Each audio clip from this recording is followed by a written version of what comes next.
Prijazen dober dan, voščim na že 5. srečanju z Danilom Lokarjem. Na dosedanjih 4 smo osvetlili Danila Lokarja z več zornih kotov.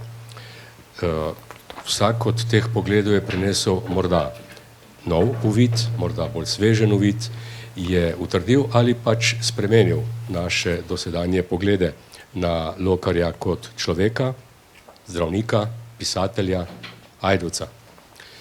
Današnji gosti bosta prinesli v ta niz nove, dodatne, doslej manj znane poudarke na pisateljevo delo in motiviko.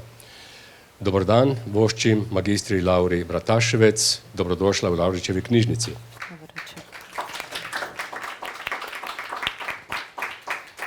In lep dober dan, Beti Bučinel v Lavričevi knjižnici. Dobrodošla.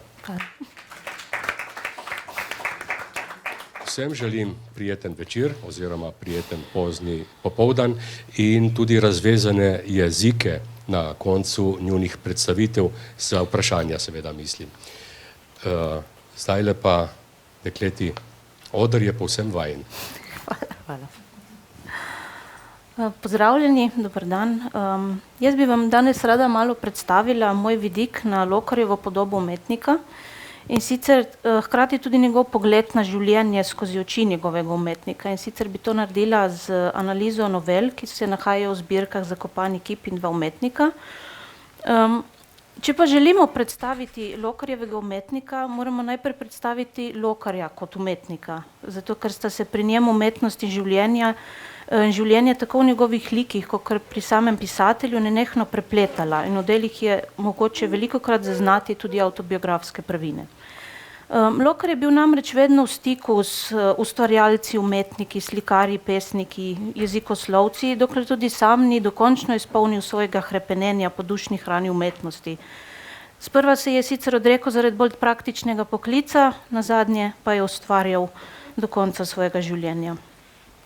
In če želimo preveriti in pregledati Lokarja kot umetnika, ne moremo mimo vplivov, ki so vplivali na Lokarja, da je postal umetnik oziroma da je začutil to stvar. In sicer začelo se je z njegovo družino, stricem Arturjem Lokarjem, še najbolj pa z mamo Marijo.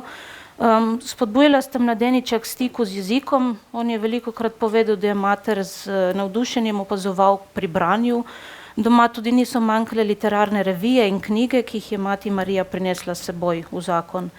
Navdušenje se je nato stopnjevalo tudi z odhodom na goriško realko, kasneje tudi na Dunaj, kjer se je sicer lotil študija romanistike, a nazadnje se je odločil za poklic, v katerem je vedel, da bo v stiku s človekom in življenjem samim, kar ga je najbolj zanimalo. Naslednji vpliv je pa tudi predvsem v ekspresionizmu. V njem je Lokar našel navdih in usmeritve za kasnejši način izražanja in prav tako je ob obiskovanju Freudovih predavanj nanj naredila močan vtis in vpliv na njegovo delo tudi psihoanaliza. Nenazadnje pa ne moremo mimo enega najpomembnejših vplivov in to je stik s sorojakom in slikarjem Venom Pilonom, ki mu je dajal zagon in motive za njegovo ustvarjanje. Pri Lokarju ne moremo tudi mimo pozne odločitve za vstop na umetniško pot, zakaj je do tega prišlo. Sam je sicer začutil klic umetnosti že kot otrok, vendar se je odločil kasneje za bolj praktičen zdravniški poklic. In sicer zaradi potrebe po neki pristnosti, elementarnosti. Iz njega je zajemal podobe, vendar jih je zbiral v sebi. Sam je namreč menil, da mora najprej dozoreti, nabrati motive in vtise, razvozlati svet v sebi, preden lahko svoje podobe zunanjemu svetu in javnosti predstavi takšne, kot jih sam doživlja, čuti in vidi. Njegov mladostni zagon za ustvarjanje pa je nastopil šele po tako imenovani službeni in družbeni dolžnosti, vendar je potem trajal do konca življenja. Eden najmočnejših vplivov na Lokarjevo ustvarjalnost je, kot sem že omenila, ekspresionizem in zato ga moram tukaj na tem mestu malce predstaviti. In sicer ta literarna in ustvarjalna smer poudarja posameznika, ki izraža svoje doživljanje do sveta, kjer se išče negotov, razdvojen. Pojavljajo se različne variante posebnega posameznika, pogosto je to prav umetnik in ta gre pri ustvarjalnem procesu skozi neskončno iskanje. Lokar je v tem obdobju povedal naslednje. Futurizem me ni mikal, pač pa ekspresionizem, ki sem ga prvič videl na razstavi na Dunaju, pozneje pa doma v Ajdovščini pri Pilonu in menda me je prav velik zamah prevzel. Lokar je nekako zanimiv, ker v svojem pisanju tudi ni izražal nikakršnih političnih, duhovnih in kakršnih koli nazorov. In to je delal zaradi tega, ker umetnost mora biti po njegovem mnenju imeti nek namen, ne pa propagirati nečesa. To namreč ni njena naloga, izhajati mora iz avtorja in likov. Literatura tako ne sme biti ukalupljena, mora se premikati, razvijati in zato mu je ustrezal ekspresionističen način. Lokar prav tako ni slikal črno-belo, njegovi liki so bili večplastni individualisti, ne moremo jih soditi niti po njegovi naciji, ne po politični pripadnosti in ne po določeni skupini. In ravno zaradi tega prikaza teh posameznikov, ki so izstopali in prihajali v spor s vsakdanjim običajnim svetom, njegova proza predstavlja pomemben odklon od socialno-realistične tradicije, ki se v tistem času predvsem pojavljala. Nenazadnje pa tudi zdravniški poklic prinesel dobro opazovanje v njegovo ustvarjanje tako človeških, telesnih, duševnih skrivnosti, tako da se lahko odmakne od opisovanja družbene stvarnosti in se raje posvetil posamezniku. Lokarjeva dela nimajo neke tekoče pripovedi skozi neko realistično opisovanje, tako sicer ne bi uspel zajeti prave podobe človeške notranjosti njegovega kompleksnega sveta. Ker je takšno subjektivno opazovanje sveta in povezave z ekspresionistom, Lokarjeva novelistika nima razvojnih značilnosti takratne proze.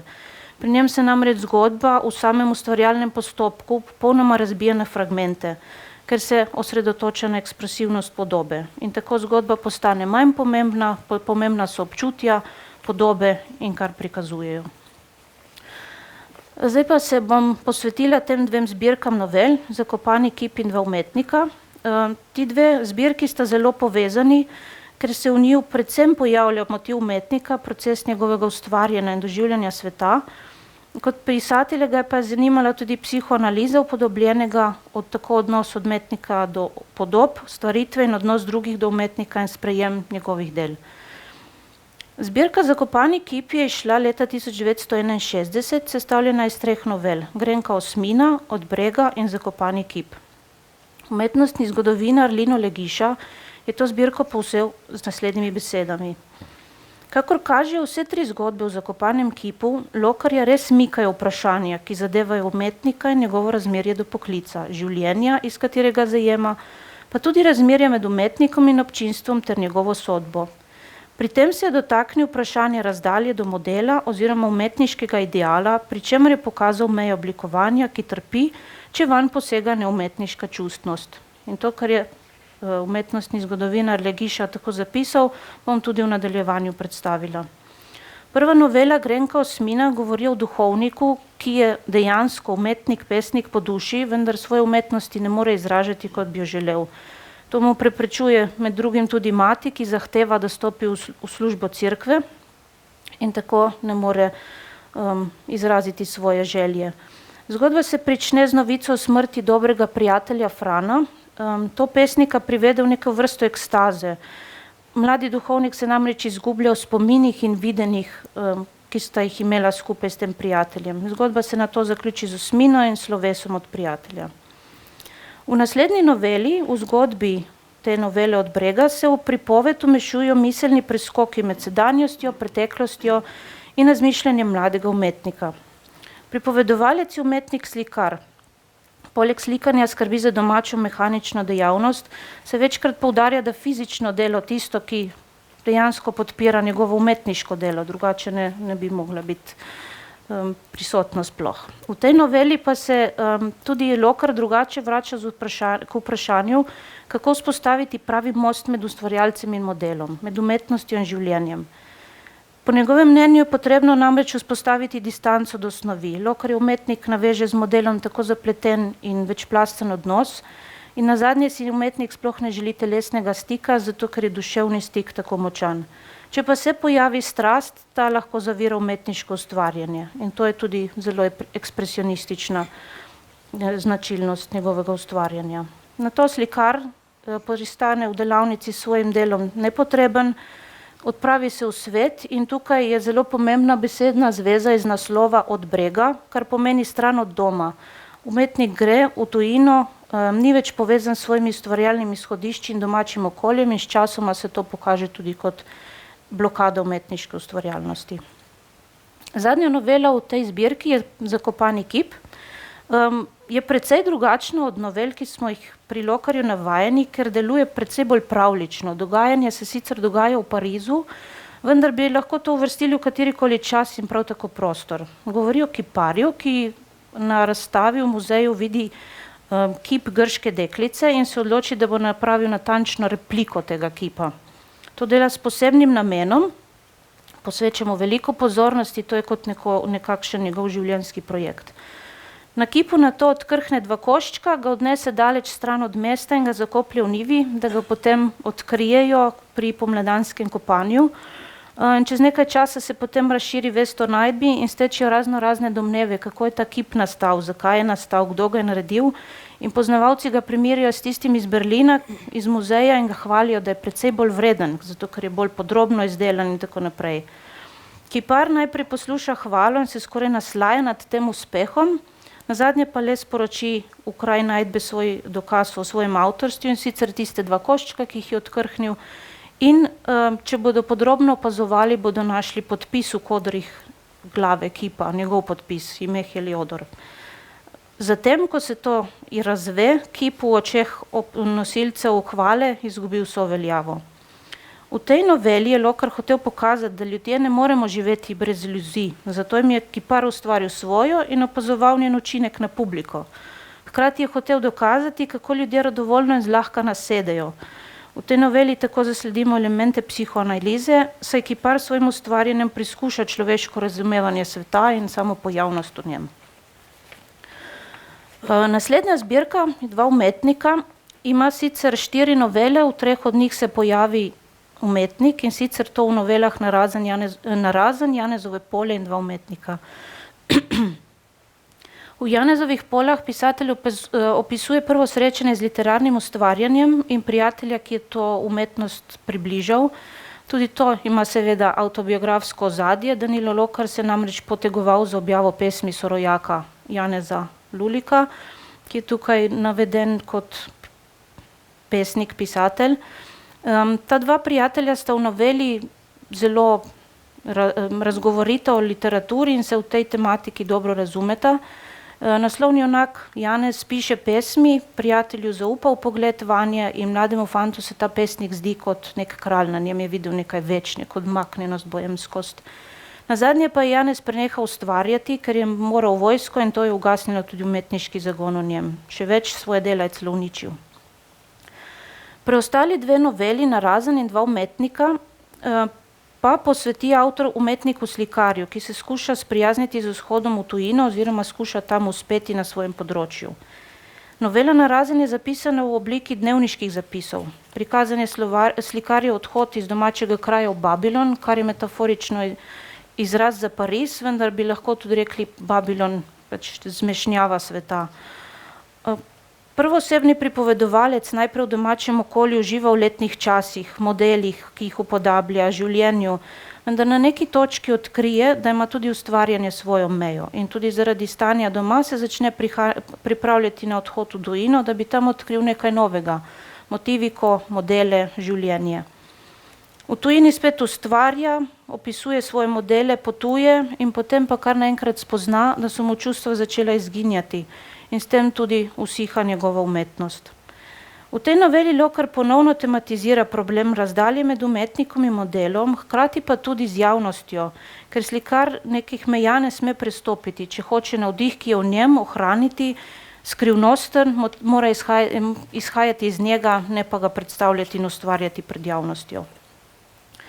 Zelo pomembna je pa novela 2 umetnika, ki je nekako razširjena novela od brega, ampak tudi nekako povezana z novelo Narazen. V njej je še natančneje in bolj poglobljeno dodelano razmišljanje o umetnosti, umetniškem ustvarjanju in razmerju med umetnikom in življenjem. Tudi tukaj je mlad umetnik odšel od doma v Babilon, tam je želel ustvarjati, čeprav je konkurenca velika. Nekega dne pa sliši o sorodniku znancu iz mladosti, tisti naj bi živel v Parizu in delal v Parizu kot frizer in njemu pa posel cveti. Ženske so nad njim navdušene, njegovo umetnostno ustvarjanje frizur in mu slepo sledijo, a ne zanima jih pa njegova osebnost. In ta frizer pridno izkorišča to. Po drugi strani pa je predstavljena zgodba tega našega slikarja, ki se borno prebija iz dneva v dan, celo prosjači za hrano, sicer dobi službo, ampak potem občuti nujo ustvarjanja in to službo tudi izgubi. Potem nekako spet prične slikati in risati, začne se ukvarjati tudi s fotografijo, kasneje pa spozna Žaneto in se v njem nekaj popolnoma premakne. Nariše njeno podobo, kot jo vidi, ker ta oseba ni takšna, kot jih je risal do tedaj in ljudje ga zato zmerjajo, da je padel ven iz svojega ekspresionističnega sloga, da je narisal nazaj Botticelija. Ampak ona sama je bila navdušena nad tem delom in se kasneje tudi z njim poročila. Slikar se je ponovno posvetil ustvarjanju, frizer pa je šel z velikim pompom iz mesta v druge kraje, kjer bi lahko zaslovel. Zakaj je ta novela tako zanimiva? Je to zato, ker se je z njo odprlo veliko polemik. Ljudje so v likih prepoznavali svoje znance oziroma sorodnike. Novica o izidu novele je prišla tudi do Pilona, ki je Lokarju nekako zamiril, da mu o njej ni nič sporočil.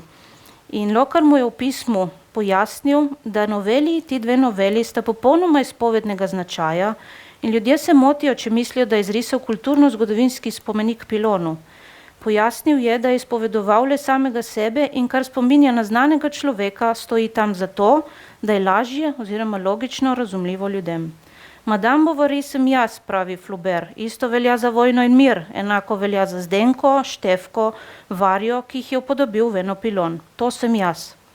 Zaradi opisov slik in življenja umetnika je mogoče sicer sklepati, da je Lokar motive črpal ravno iz Pilonovega življenja in del, vendar je to storil, ker je, kot je sam dejal, vdahnil dela avtobiografsko noto in s tem tudi samega sebe.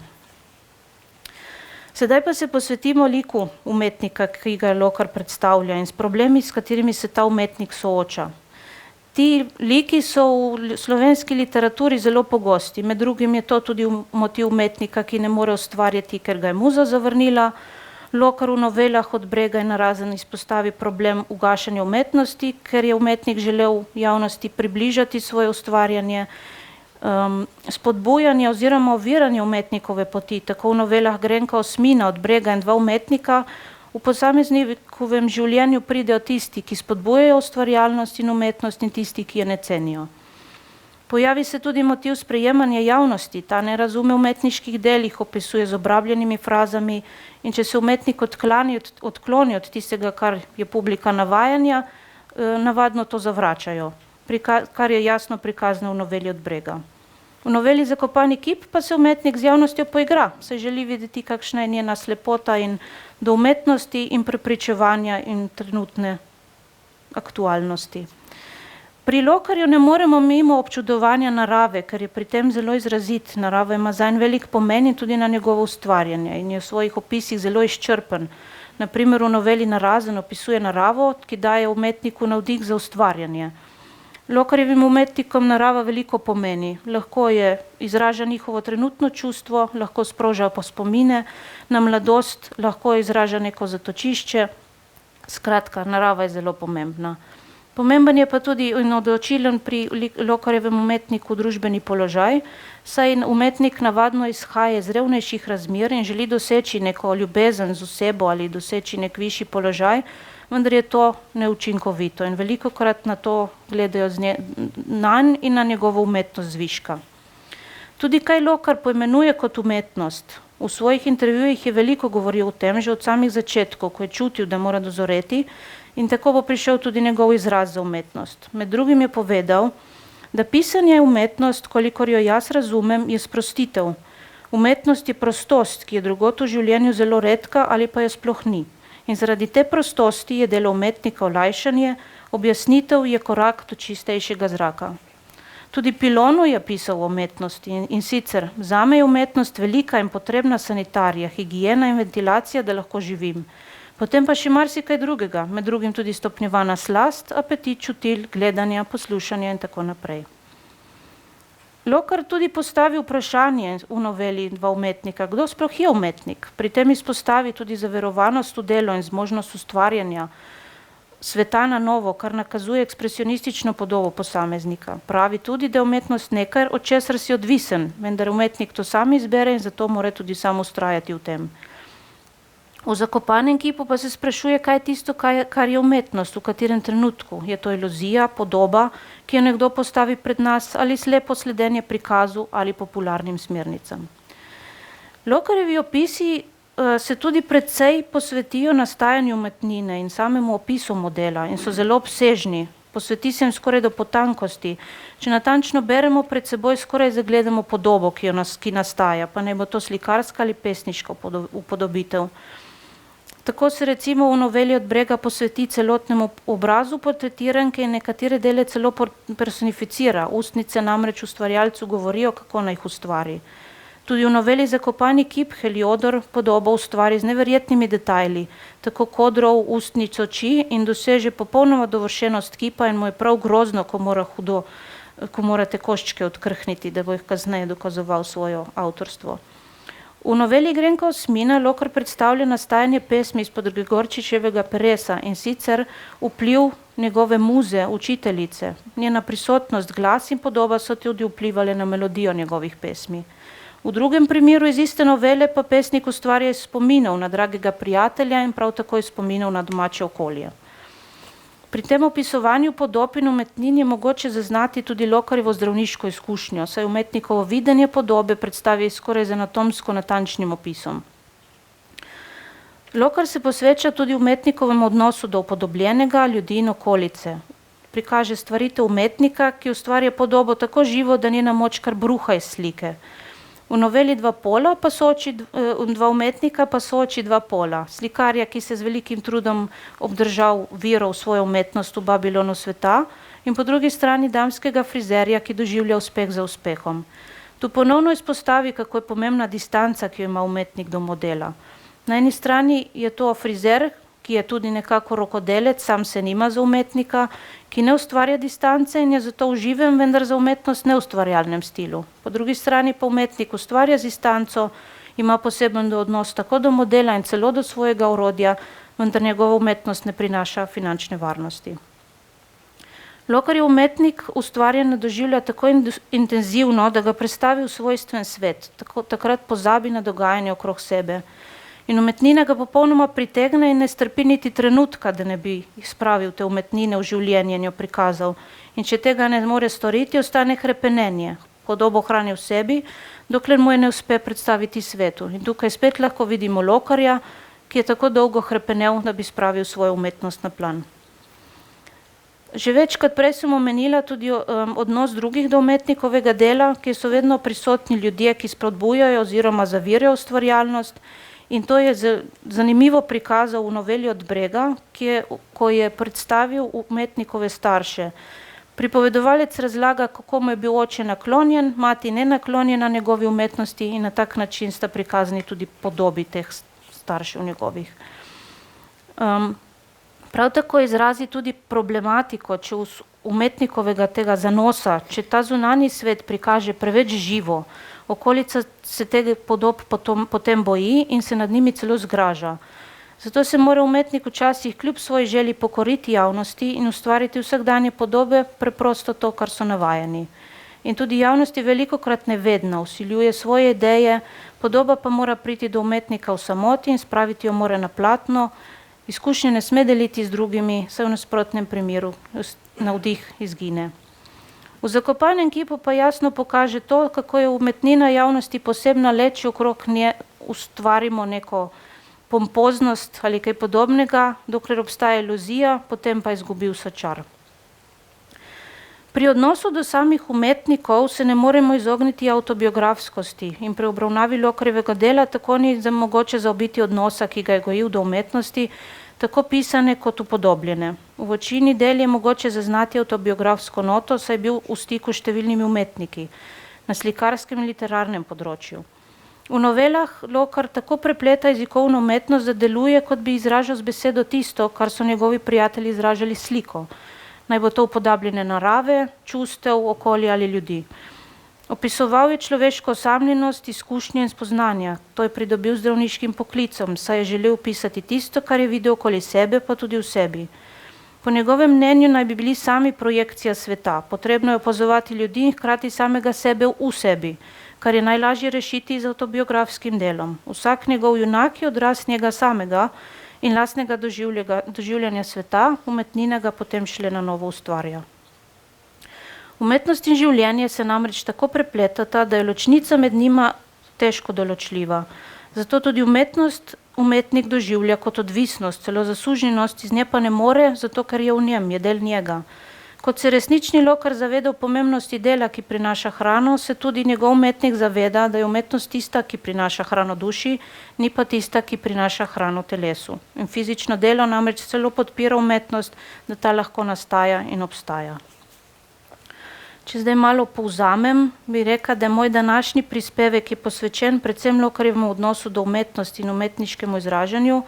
Ljubezen do njiju je v njem začela tleti že v mladostnih letih, ko se v domačem okolju srečal z literaturo in kasneje tudi z likovno in slikarsko umetnostjo. Ljubezen je hranil v sebi vse do poznega vstopa na slovensko literarno javnost, nato pa je v njem ta cvetela in bujno rodila vse do njegovih poznih let oziroma konca življenja. Svojim podobam je v besedilih vdihnil živost, ki jih lahko vidimo pred seboj, kot bi gledali slikarsko podobitev. In njegovo sobivanje z umetnostjo je lepo povzel Pavček, ko je ob 100-letnici pisateljevega rojstva zapisal, da je Danilu Lokarju umetnost dajala slast za življenje, a ko se je poslovila od njega, se tudi sam kmalu poslovil od življenja.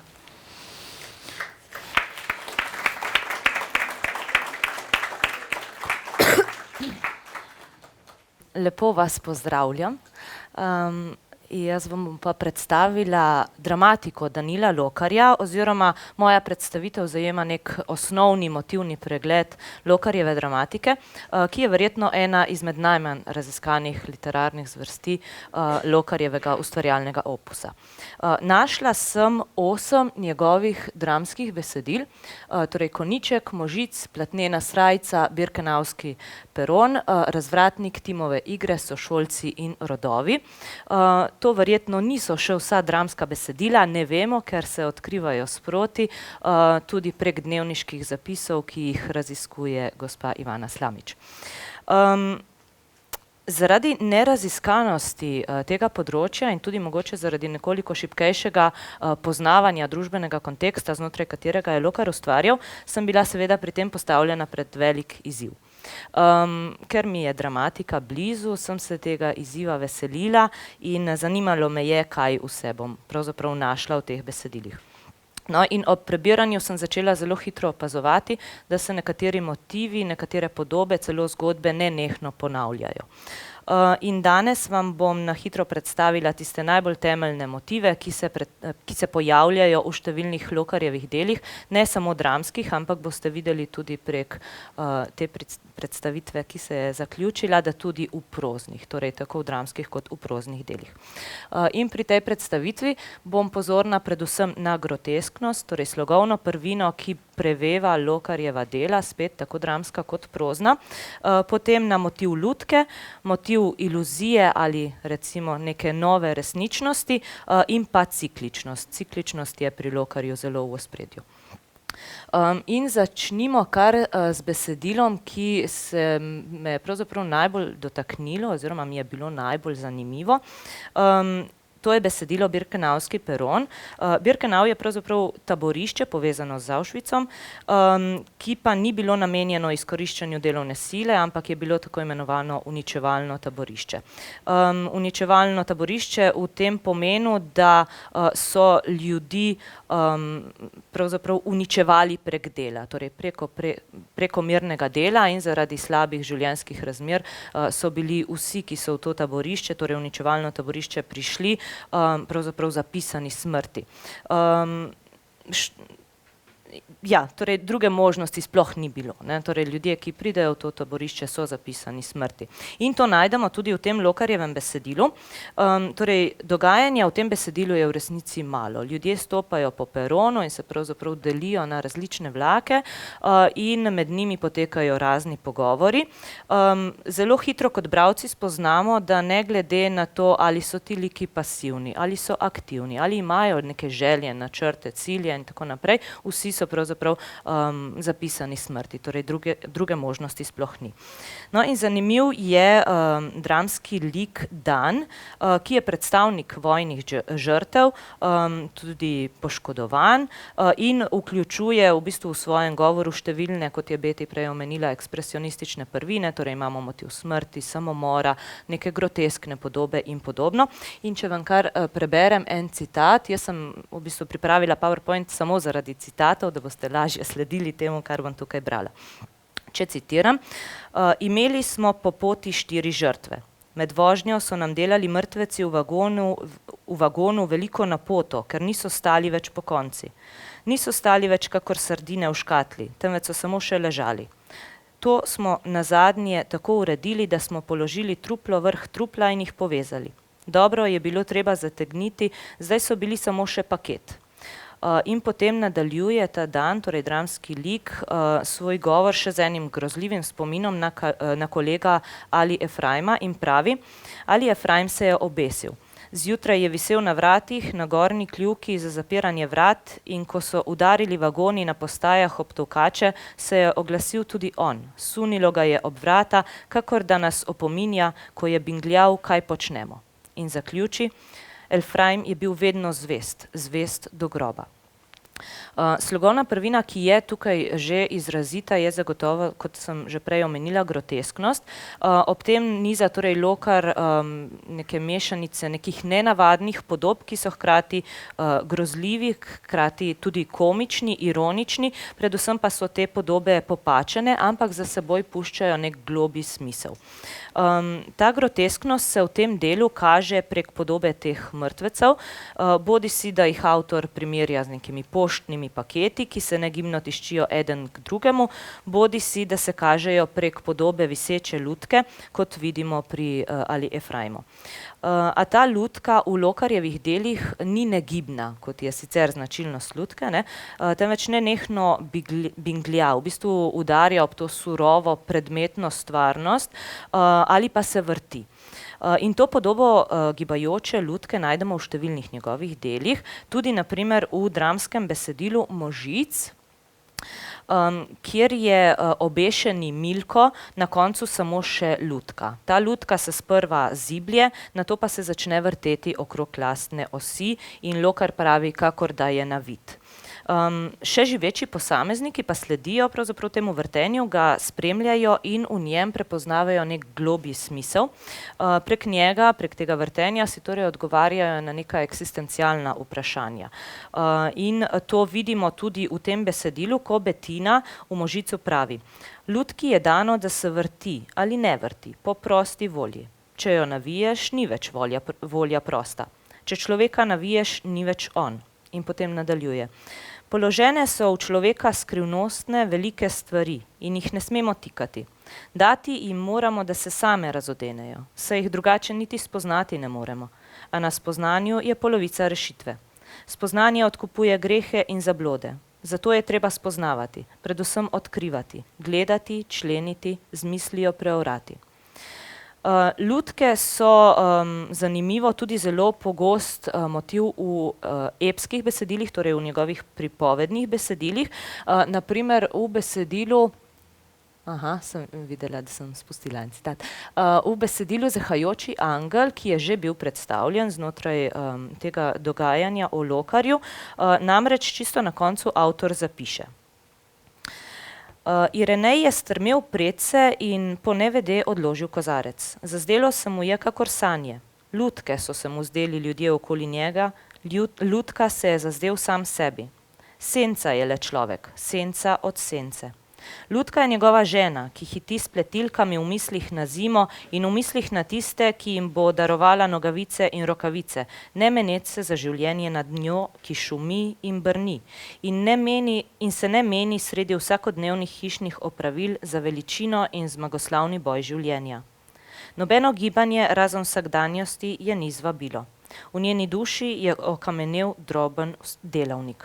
In potem nadaljuje z opisi podob, ki ga obdajajo in označuje osebe in pravi Lutka, druga žena, Lutka Urška, Lutka Štefan, Lutka Glavar in tako naprej. In na koncu Lutka tudi on sam, Irenej, ki svojo voljo preganja težino življenja, si ustvarja podobe in jih ima za resnične, ker so podobe njegovih sanj. Spet podobo Lutke lahko najdemo tudi v enem mogoče najbolj poznanih Lokarjevih besedil, in sicer Platnena srajca. Tu je Lutka prisotna že na začetku besedila.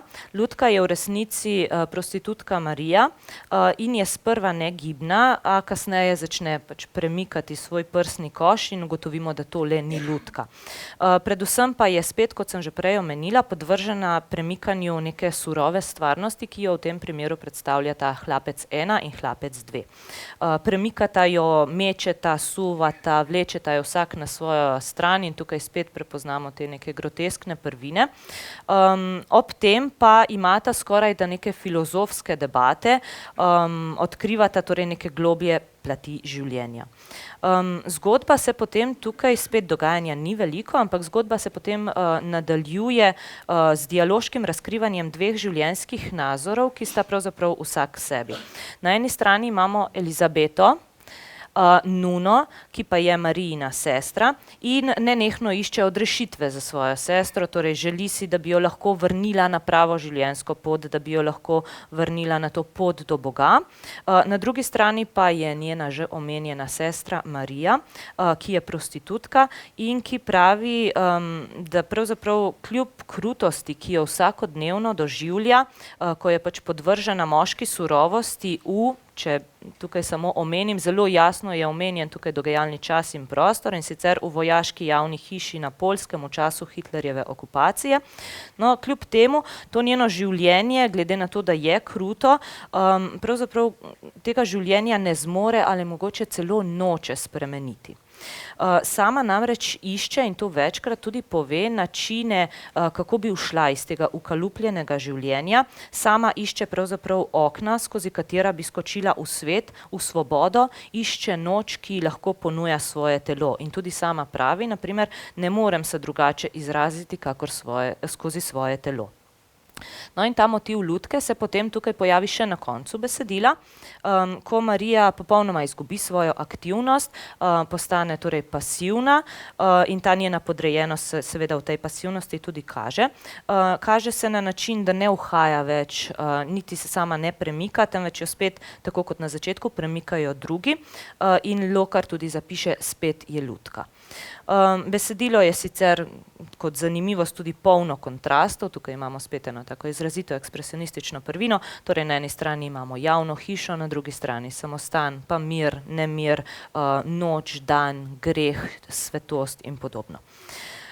No, in skozi to je že bilo mogoče videti naslednji element, ki se nenehno pojavlja v Lokarjevih besedilih, in to je cikličnost. In ta cikličnost je zelo prisotna tudi v omenjeni Platneni srajci, kjer je ta prostitutka Marija sicer že odrasla, ampak se v svojih mislih nenehno vrača v svoje otroštvo. Spominja se očeta, ki jo je varoval in jo pravzaprav varuje še danes, kljub temu, da je seveda že mrtev. Zašil ji je namreč platneno srajco, to tudi naslov tega besedila.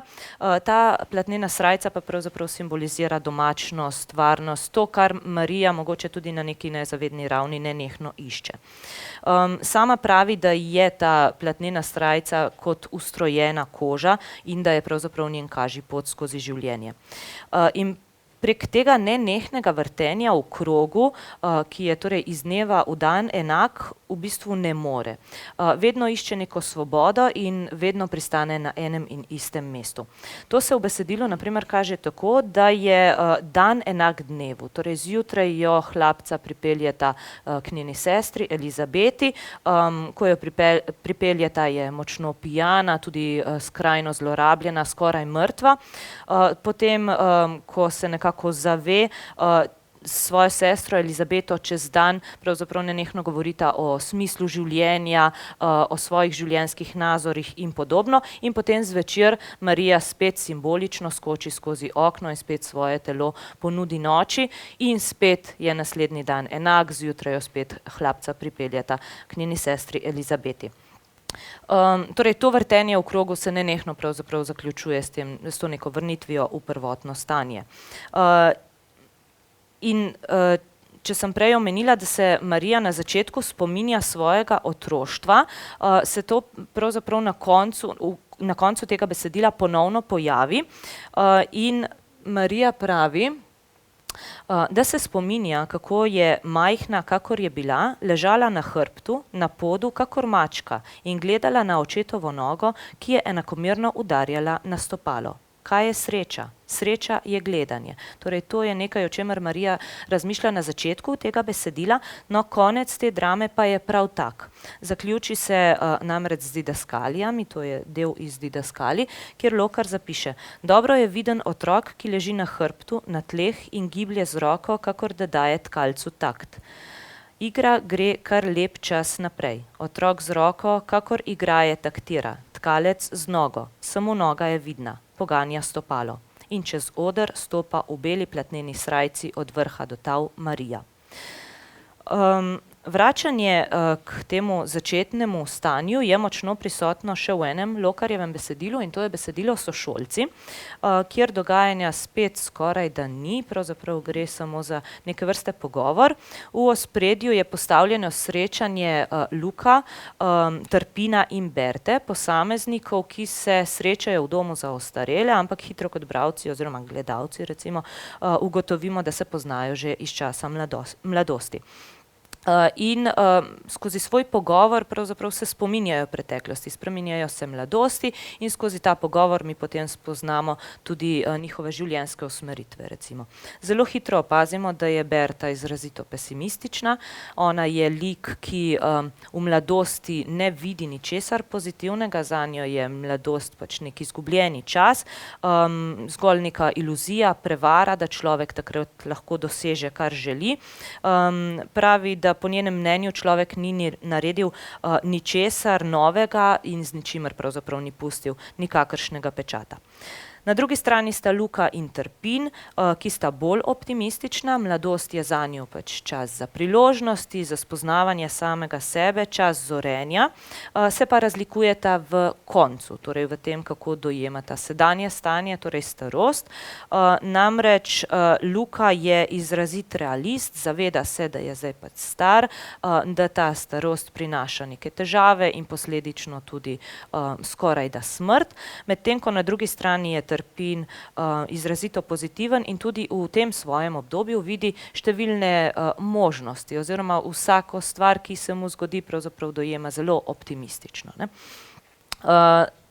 No, in v tem besedilu zaznamo, prej sem omenila pri tem liku Berti, torej tudi motiv iluzije, neke navidezne resničnosti, ki je še eden izmed elementov, ki se nenehno pojavlja pri Lokarju tudi v njegovih proznih delih. Zaznamo ga tudi v naslednjem besedilu Timove igre. Zelo zanimivo besedilo, ki je sestavljeno na način, da pravzaprav oče s svojimi otroki doma uprizarja neko dramsko igro, ne. Torej, želi si, da bi odigrali neko dramsko igro, ampak to zanj ni več samo igra. Nenehno preganja svoje otroke, kako morajo to pravzaprav uprizoriti, da bo izgledalo čim bolj resnično. Mati teh otrok ob tem nenehno spominja očeta, da je to samo igra in da to ni nič resničnega, ampak oče se ne pusti prepričati, ker nekako zavzema mentaliteto strica Tima, ki pa meni, da je življenje pravzaprav samo igra, ne? Torej, da je treba na življenje gledati zgolj in samo kot na iluzijo, na neko navidezno stvarnost. Tukaj potem se v nekem trenutku v besedilu tudi pojavi ta stric Tim, in med njim in materjo takrat začne nekako potekati ta pogovor in vidimo, da sta vsak na svojem bregu, ne. Torej, da mati zagovarja to, da življenje pač je stvarno in ga dojema skozi ideje, ki jih ponuja družba, ne. Torej, tisto, kar vidim, tisto je resnično. Na drugi strani pa Tim pravi, da ne, in izpostavlja idejo, da je resnica zgolj navidezna. Če človeka prestaviš, vidi drugo podobo. Človek, ki pa vidi samo eno podobo, je po mnenju strica Tima revež. Zanimivo v tem besedilu je še nekaj, in sicer, da Lokar tukaj izpostavlja lažnost medijev in na ta način se Lokarja lahko bere izrazito aktualno. Namreč Tim v besedilu predstavi zgodbo, kako je nekoč v medije poslal neko lažnivo novico in ljudje so seveda tej novici takoj verjeli, ne, in izpostavlja torej idejo tega, da človek ve toliko in tisto, kar mu mediji pravzaprav sploh predstavljajo. Zato ga lahko brez težav aktualno beremo tudi danes, ne. No, ampak če se vrnemo k cikličnosti, ki sem jo prej že omenjala, ta cikličnost, ki odraža ujetost v neko nespremenljivo usodo in pravzaprav Lokarjeva očitna misel, da se zgodovina nenehno ponavlja, da se skozi čas nič ne spremeni in ne prihaja do izboljšanj, zelo nazorno v besedi v že prej omenjenem besedilu Birkenauski peron. S tem besedilom, če se spomnite, sem začela svojo predstavitev. No, Lokar to besedilo začne z naslednjimi verzi. Ven plane iz plamena svetlobo obdan slovečega imena ptič Fenis na dan. Gre pravzaprav za kitico pesmi Franceta Prešerna iz pesmi V spomin Valentina Vodnika. In tu vidimo pravzaprav dvoje. Namreč Prešernova pesem, torej Prešernova pesem, se nadaljuje. Tak pevec se trudi, samotno živi, se v slavi, ko zgrudi ga smrt prerodi. In zdi se, da Lokar tukaj pravzaprav izpostavlja pomen literata. Da pravzaprav tudi Lokar sam mogoče le verjame v to, da ni vse tako brezupno, da ni vse tako pesimistično, temveč da je svoje poslanstvo videl v literaturi, da mu je literatura dejala nek globlji smisel, ga navdihovala in da je verjel, da bo pravzaprav ostajal živ v svojih bralcih. Tukaj torej, kot rečeno, začne s prvim verzom iz Prešernove pesmi, da se spet vrnem na njegovo besedilo, vidimo, da vključuje podobo Fenisa, torej ptice, verjetno vsem znane, gre za mitološko podobo ptice, ki je ptica okrevanja. Vsakih 500 let naj bi se sežgala in nato naj bi iz pepela vzletel nov pomlajeni Feniks. In spet vidimo to podobo cikličnosti, ne, spet imamo nek krog, ki se nenehno ponavlja. No, ta Fenis naj bi imel tudi zdravilne solze in sposobnost zdravljenja poškodb, ki jih je zadal sovražnik. In ko bralec ta prvi vers na začetku prebere, pomisli, vsaj jaz sem, da mogoče bo to besedilo pač pozitivno, torej da bodo neki liki vstali iz pepela in lahko zaživeli, ampak zelo hitro vidimo, da temu pač ne bo tako. Kot sem že prej omenila, torej ljudje, ki stopajo po tem Birkenauskem peronu, so pač zapisani smrti, ne glede na svoje želje, interese in cilje. To lahko vidimo ob koncu besedila, ki ga Lokar zaključuje s pogovorom med Šalomom in Rahelo. Njune besede so izrazito romantizirane, tudi ritem in izbor besed močno spominjata na visoko pesem. V ospredju pa je njuno izpovedovanje ljubezni in seveda s tem povezano načrtovanje neke skupne prihodnosti. Torej želita pot nadaljevati z roko v roki, želita se poročiti, imeti otroke in tako naprej, ampak kot rečeno, vse njune želje in vsi njuni cilji so že vnaprej podvrženi smrti. In Lokar tukaj spet v didaskalijah zapiše: oba strmita k višku, nad glavama ima visi siva, a nato lahno zaniha velika zakrivljena turška sablja, ki postaja počasi živo rdeča, kakor razbeljeno železo. Oba se streseta, vidno drhtita, medtem ko se sablja počasi spušča čisto do glave. No, prej sem le omenila, da je mogoče v izboru tistih verzov na začetku nekako razbrati tudi mogoče Lokarjev pogled na literaturo.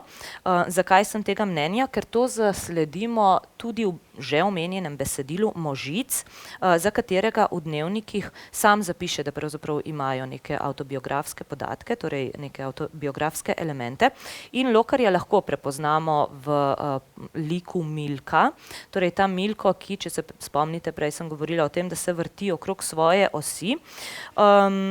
Ta Milko, verjetno tudi Lokar sam, skozi večji del besedila išče svoj smisel. Razmišlja pravzaprav, kaj bi v življenju počel, in Alberta in Bettina ga prepričujeta oziroma mu predstavljata različne možnosti, različne poklice. Zanju je vsak poklic pravzaprav dober poklic, če le prinaša za družbo nekaj koristnega. A Milka to ne zanima, pravzaprav ga nič ne zanima. Razmišlja nenehno samo o tem, kako je to težko in kaj zdaj, če ga to delo v resnici ne bo veselilo. V ničemer tudi torej ne vidi smisla, zdi se, da bi rad vse, obenem pa nič. Zunanji svet pa ga nenehno prepričuje, da je vsakršno delo dobro, če je le skladno z nekimi družbenimi pričakovanji. Sam pa se sprašuje, in iz dnevniških zapisov vemo, da se je tudi Lokar sam spraševal o tem, torej kako bo lahko delal nekaj, če se ob tem ne more uresničiti. Sprašuje se ob tem tudi, kaj je obstoj, in na koncu odgovor tudi najde. In pravi: oni modrujejo, kako bi me prilepili, prikovali, pribili na križ, da se ne bi ganjal več, to so izmodrovali, da bi sedel kakor kamen. A jaz sem na svet priletel in tudi odletel bom z njega. Spodaj je tema, zgoraj je luč, proti luči bom šel. Vse naokoli, vse naokoli, vse naokoli. In seveda se lahko kot bralci hitro sprašujemo, če je podobno čutil tudi Lokar. Ali je svoj smisel večji del videl v umetnosti, v literaturi, v tem recimo neoprijemljivem svetu, ki je bil, kot smo videli že prej skozi predstavitev, in verjetno še vedno je in verjetno tudi nekaj časa še bo tudi manj cenjen, oziroma tudi večkrat nerazumljen. Mislim, da lahko mnogo teh misli razberemo tudi iz njegovih dnevniških zapisov. No, se pa v tem besedilu Možic pojavi še en stvarni dogodek, ki me je zelo presunil. Besedilo se namreč začne s pogovorom med Alberto in Bettino, in Bettina Alberti pripoveduje zgodbo o tragičnem koncu družine Slavka Bizjaka s Predmeje nad Ajdovščino. Te podatke avtor tudi stvarno umesti v svoje besedilo. No, in Bettina pripoveduje o tem, kaj se je zgodilo, ko se je Slavko Bizjak priključil partizanom. Potem pa sva skozi gospo Ivano Slamič nekako skušali priti tudi do te zgodbe. No, menda naj bi Italijane na to opozorila neka kuharica s Predmeja, ki je delala za Italijane, in sicer je bila zaljubljena v Slavka, a ta ji ljubezni ni vračal, torej poročil se je z drugo. Omenjena kuharica naj bi torej iz maščevalnosti izdala Slavka Italijanom. Ti so potem prišli v času njegove odsotnosti na njegov dom in brutalno, kruto oziroma zelo nečloveško ubili vse člane njegove družine, tudi Slavkovo nevesto, njunega dvoletnega sina in še nerojeno dete. In ko se Slavko vrne domov, si od groze sodi sam, ampak pred tem še zapiše na listek, zakaj ste to storili.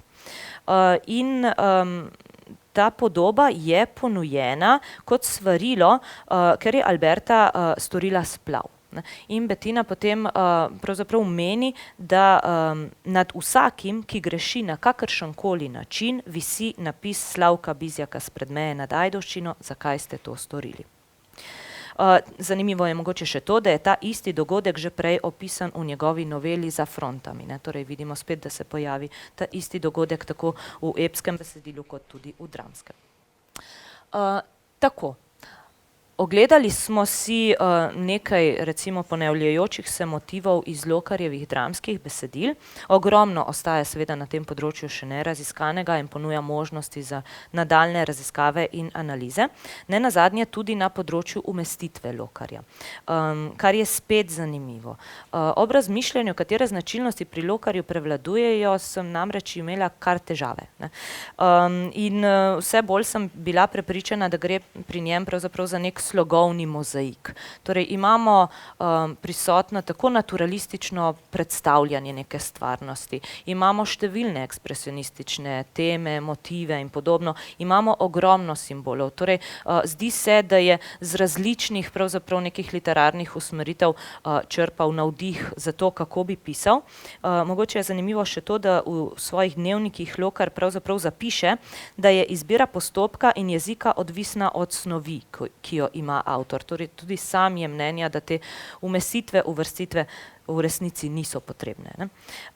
In zato se zdi, da je nenehno v bistvu samo preizkušal načine, kako bi podal svoje videnje neke resnice oziroma svoje sporočilo svetu. In poskušal je na različne načine. Poskusil je tudi z dramatiko. Kar je pri dramatiki mogoče še zanimivo je to, da če vemo, da je dramsko besedilo prvotno namenjeno uprizarjanju, se sprašujem, če je pri Lokarju res tako. Torej, če je res pisal s tem namenom. Nenazadnje sta bila uprizorjena samo Konjiček v eksperimentalnem gledališču in Platnena srajca, ki so jo uprizorili ajdovski gimnazijci. Vsa ostala dela, vsaj kar je meni znano, niso bila uprizorjena. Po mojem mnenju je tudi uprizoritev teh Lokarjevih besedil v resnici težka. Osrednjega dogajanja sem večkrat povedala, skozi analizo namreč ni. V ospredju je dialog in bralec tako ne spoznava nekih idej preko dogajanja, kar je značilno za dramsko besedilo, ne, temveč skozi besedo. In zato je čisto na mestu vprašanje, če ne gre tukaj samo za neke vrste dialoško novelo. Ne. Ampak, če na koncu čisto zaključim to svoje razmišljanje, se zdi, da Lokar zgolj nenehno išče možnosti, kako bi podal svojo resnico in skozi svoja besedila pravzaprav potiska to težnjo, da bi svoje življenjske nazore predstavil na različne načine, tudi skozi različne literarne zvrsti. In tako lahko razumemo tudi dejstvo, da v različna dela nenehno vključuje ene in iste motive, zgodbe, celo literarne osebe, tako da vidimo, da ta cikličnost, ki smo jo prej na snovni ravni predstavljali, pravzaprav prežema njegove zgodbe tudi pri načinu pisanja in načinu izbiranja snovi. Tako, hvala.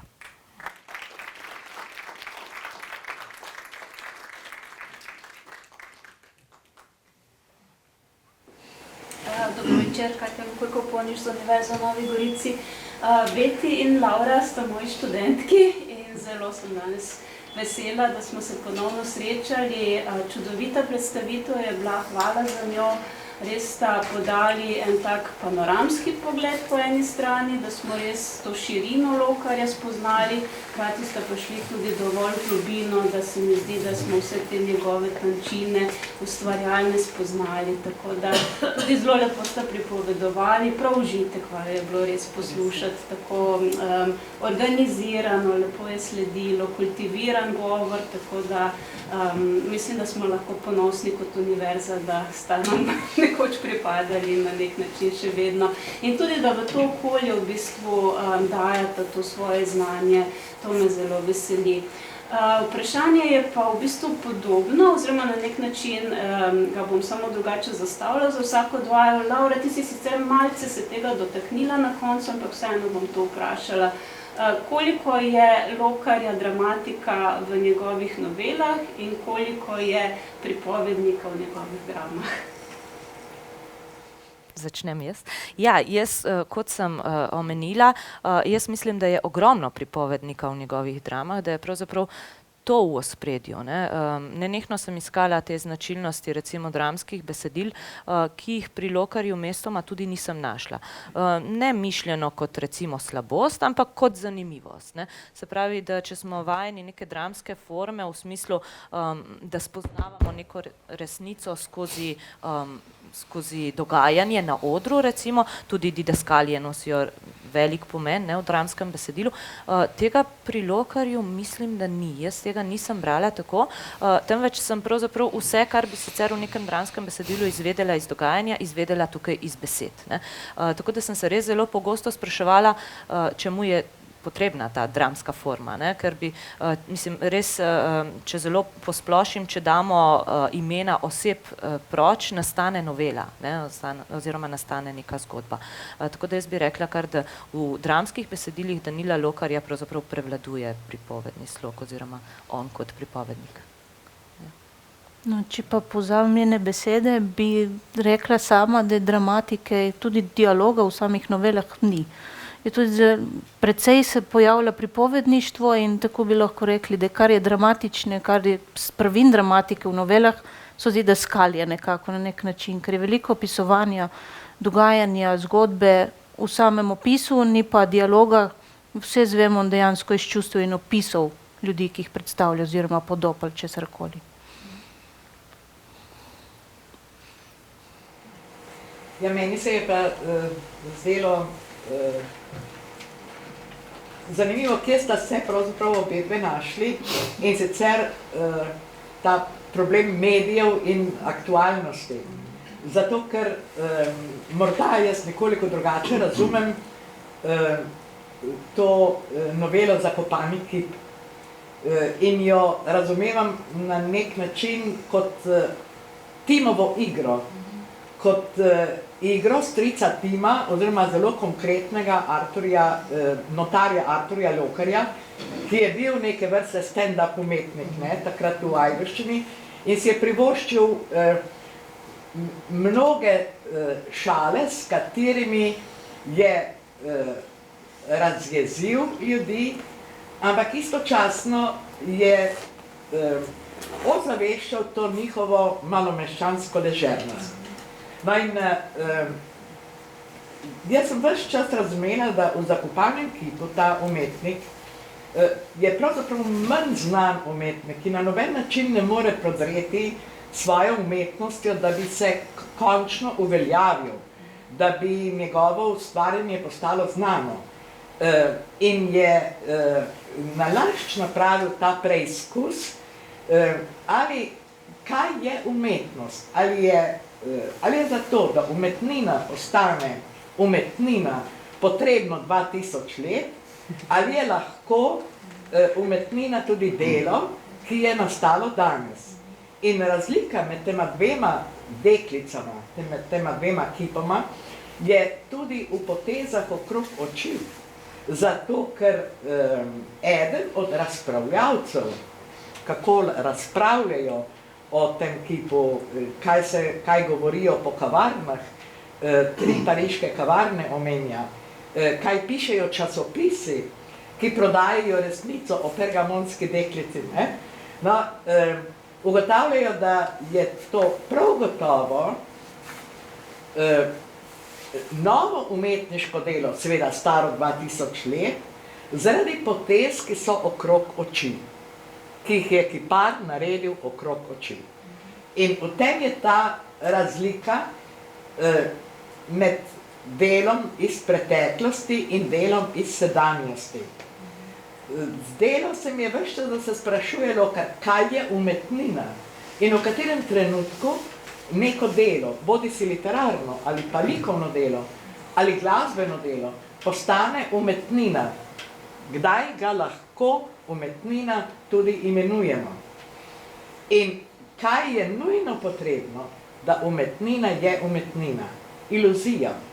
Brez iluzije, ki je neke vrste druga resničnost, umetnine pravzaprav ni. O tem piše tudi v svojem partizanskem dnevniku, ki bo predstavljen 4. maja.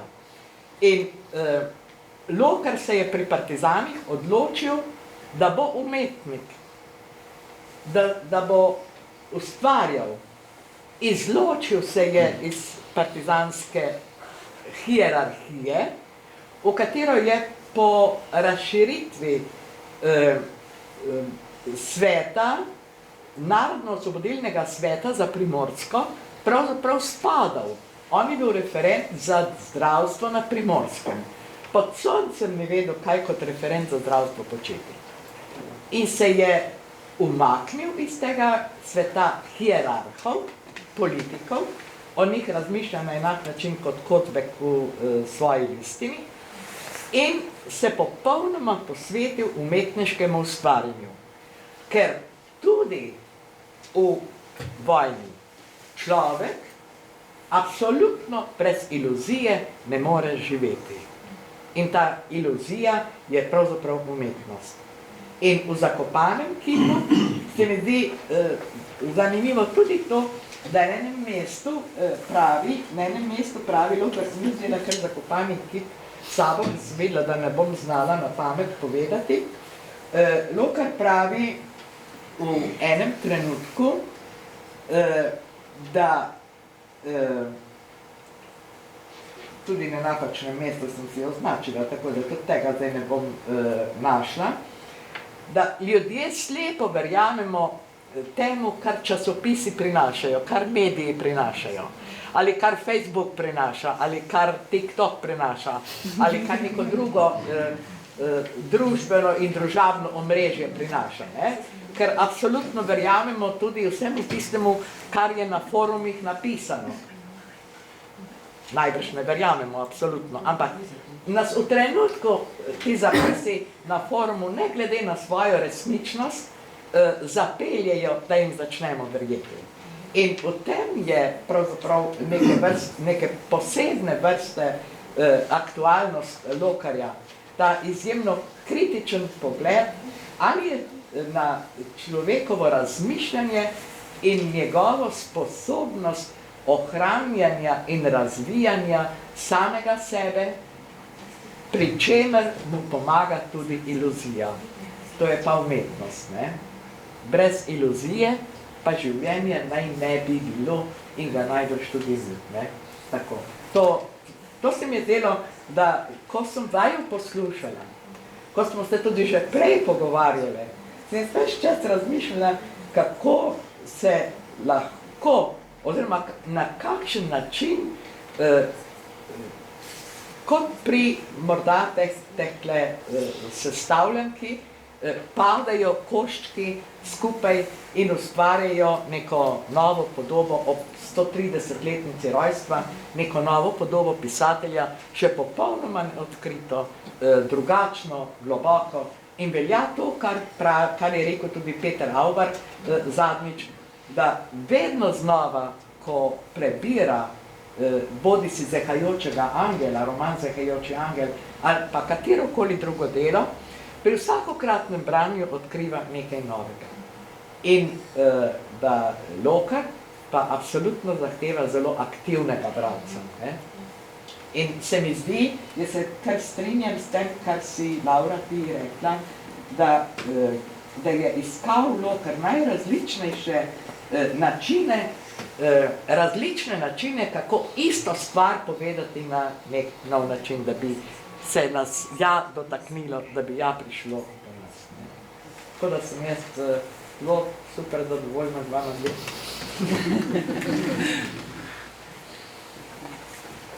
Še kdo? Če ne, bom tako rekel, nisem prepričan, da je to iluzija, ampak najbrž je bilo potrebno, da preteče 10 let, od 120-letnice, da smo naredili, rekel bi, zelo velik, pomemben korak naprej v razumevanju Lokarja, v prepoznavanju njegovega načina, njegovega pristopa, njegovega dela, tudi v raziskovanju vseh drugih plasti njegove osebnosti, kot recimo zdravniške, tudi kot Ajdovca, smo ga začeli drugače gledati, tudi spoznavati, nekateri se ga še osebno spominjajo. In ja, imam zelo dober občutek, da smo ob letošnjem zaznamovanju 130-letnice naredili fantastično velik korak. Predvsem mi je pa v zadovoljstvo, da vidim tudi tukaj nove moči, ki Lokarja znajo brati, ga razlagati, analizirati in tukaj vidim res ta potencial, da lahko Lokar postane velik pisatelj. Tudi v očeh druge Slovenije ali pa širše Slovenije. In konec koncev, zakaj pa ne, tudi morda v drugih deželah. Nekatere njegove stvaritve so tako zanimive, so tako univerzalne, da je lahko objavljen kjerkoli v Italiji, v Franciji, v Nemčiji in tako naprej. Tako da tudi aktualen seveda je. Beti, hvala lepa.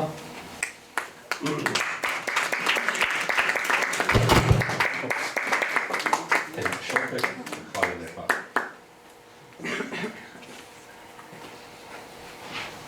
Hvala, Laura.